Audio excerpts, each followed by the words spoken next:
আসসালামু আলাইকুম সম্মানিত দর্শক। বেসিক স্কুলের আরেকটি পর্বে আপনাদেরকে স্বাগত জানাচ্ছি। আমি নিজামুদ্দিন হিরো। বেসিক স্কুলের আজকের পর্বে থাকছে কুল চাষ সম্পর্কে, অর্থাৎ বড়ই চাষ। আমাদের দেশটি স্বপ্নময়ী একটি জাত, বলসুন্দরী জাত সম্পর্কে আজ আমি কথা বলবো। আজকের পর্বে এই বলসুন্দরী জাত সম্পর্কে অনেক তথ্যবহুল আলোচনা নিয়ে হাজির হয়েছি, তাই আশা করি আপনাদের সকলেরই ভালো লাগবে। বলসুন্দরী দেখতে ঠিক বাউকুলের মতোই বড় এবং আপেল কুলের মতোই উপরের অংশে হালকা সিঁদুরি রং হয়, খেতে সুস্বাদু। এই জাতটি বাউকুল এবং আপেল কুলের সংক্রমণের মাধ্যমে কিন্তু উদ্ভাবিত একটি জাত।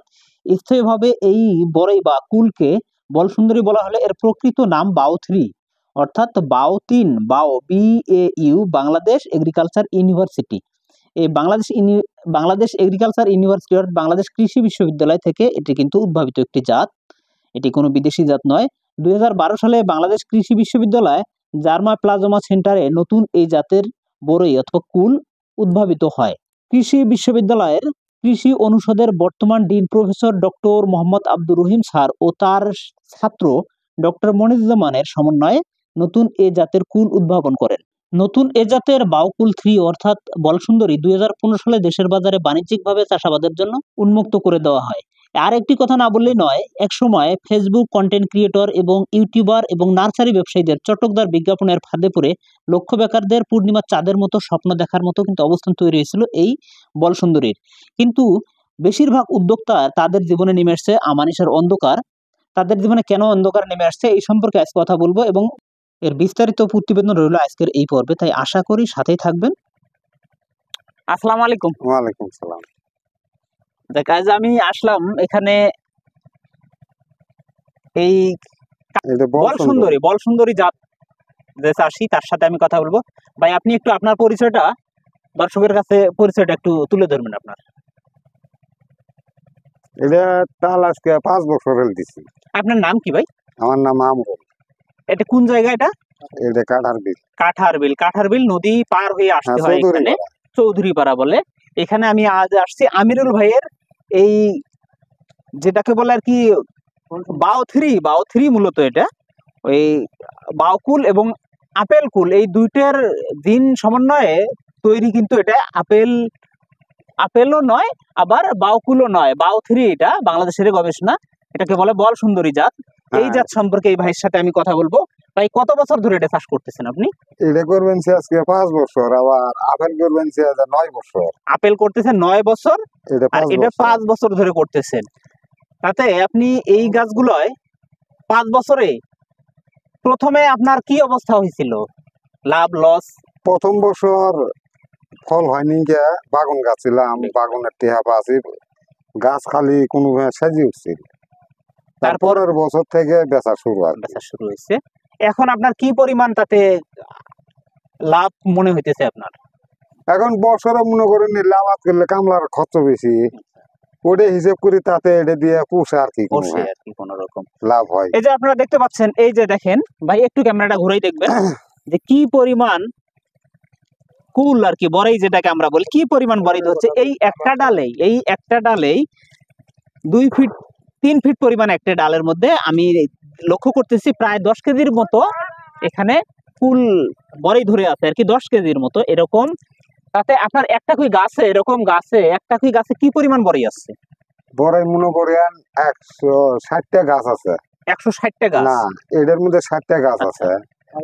মনে করেন নিচে 3 মণ 3.5 মণ করে মাল। একটা গাছে 3 মণ 3.5 মণ করে বড়ই আছে। তাতে এই গাছগুলো দেখেন কি অবস্থায়, এই যে ঢোকা দিয়ে রাখছে, ভেঙে পড়ে যায়, এই পরিমাণ বড়ই ধরছে। এটা কিন্তু একসময় ইউটিউবার এবং চারা বিক্রেতাদের কারসাজিতে অনেক লক্ষ বেকারের একটা স্বপ্নের ফল হয়ে দাঁড়িয়েছিল। তারা অনেকেই স্বপ্ন দেখছিল যে এই বড়ই বাগানটা করবে, কিন্তু এই ভাইয়ের কথা অনুযায়ী অনেকেই আমরা এই স্বপ্ন দেখার পরে কারো লাভ না হওয়াতে অনেকেই কিন্তু কেটে ফেলছে, কারণ সবকিছুতেই ধৈর্যের প্রয়োজন। এই ভাই ধৈর্য ধারণ করছে, প্রথম 2 বছর তার কিন্তু লাভ হয় নাই। এখন কিন্তু ইনার মোটামুটি ভাবে খুব একটা ভালো একটা বাগান তৈরি হয়ে গেছে। তাতে আপনি এতে বছরে কয়বার করে সার দেন? সার 3 বার দেই। 3 বার দেন? কখন কখন দেন?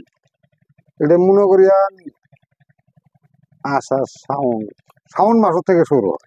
শ্রাবণ মাসে একবার সার দেন, হ্যাঁ। শ্রাবণ মাস অর্থাৎ বাদে- বন্যার পরে। হ্যাঁ, ভাদ্র মাসে একবার দিমু। হ্যাঁ।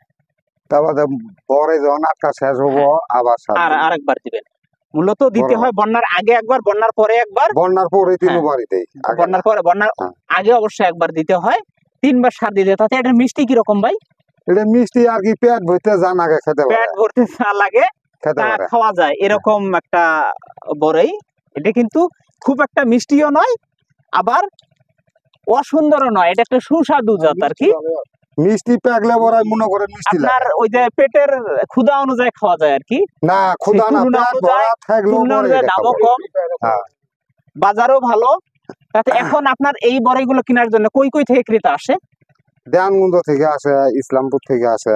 মোটামুটি অনেক দূর দূরান্তরের ক্রেতারা হ্যাঁ, আপনার এখানে এখন আসে। পাইকারের এখন নাম্বার আছে, ওরা প্রতি বছরই মাল নিয়ে যায়, যোগাযোগ করতেছে। পশ্চিম আচ্ছা, পাশে আপনি কি এলে চারা বিক্রি করেন? না, আমি চারা কাটি না। চারা কাটেন? চারা আনছিলাম আমি আজিতপুর থেকে। রাজীবপুর থেকে চারা নিয়ে আসছিলেন। আপনারা শুনলেন এই কুল চাষি ভাইয়ের কথা। আসলে একটা প্রবাদ আছে যে সবুরে মেয়া ফলে। কারণ আমরা অনেকেই ইউটিউব বা ওই চটকদার বিজ্ঞাপন দেখে তখন খুব শখের বশে এই বাগানটা করছিলাম। কি কারণ, যে আমরা খুব রাতারাতি বড়লোক হয়ে যাব, টাকাওয়ালা হয়ে যাব, কিন্তু আসলেই তা নয়। উদ্যোক্তা হতে গেলে ধৈর্যের প্রয়োজন আছে, আর কৃষিতে অবশ্যই সময় দিতে হবে, ধৈর্যের প্রয়োজন। যার যার একমাত্র কট্টর উদাহরণ এই ভাই। এই ভাই প্রথম 2টি বছর তিনি কোনো লাভের মুখ দেখতে পারেনি, 3য় বছর থেকে কিছু ফল বিক্রি করছে। আর এবছর উনি টার্গেট করছেন তার প্রতিটি গাছে প্রায় 3 থেকে 3.5 মণ পর্যন্ত কুল তিনি আশা করতে পারতেছেন। আপনারা এই যে দেখতে পাচ্ছেন, তার আশাটা মিথ্যে নয়। যাক, আপনারা হয়তো বা অনেকেই প্রশ্ন করবেন এই গাছের পরিচর্যা কিভাবে করব আমরা, কিভাবে সার ব্যবস্থাপনা এবং তার পোকামাকড়ের আক্রমণ সম্পর্কে অনেকেরই আগ্রহ আছে জানার মতো। তাই তাদের জন্য এই কথা বলতেছি, প্রত্যেকটি গাছেই বছরে 3বার পর্যন্ত সার দিতে হয়। বিশেষ করে এই বড়ই গাছে বর্ষার আগে একবার, বর্ষার পরে একবার, আর যখন বড়ের গুটি হয়ে আসে তার তখন একবার সার প্রয়োগ করতে হয়। এই সারের লিস্টে থাকছে হলো জৈব সার 5 কেজি, ইউরিয়া 500 গ্রাম, টিএসপি 250 গ্রাম, এমওপি 250 গ্রাম এবং খনিজ জিপসাম 100 গ্রাম। তুলা জিপসাম আবার দিবেন না, যেটা খনিজ জিপসাম ক্যালসিয়াম, সেটা দিবেন হলো 100 গ্রাম। এবার প্রতিবারে যখনই সার প্রয়োগ করবেন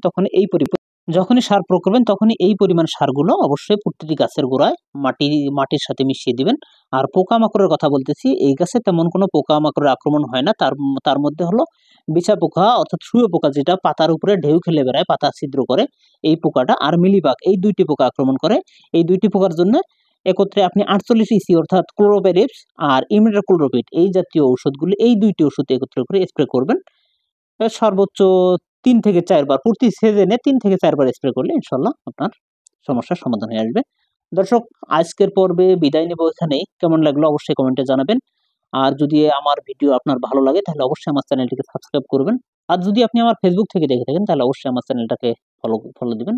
আজকের মতো এখানে শেষ করছি। আল্লাহ হাফেজ।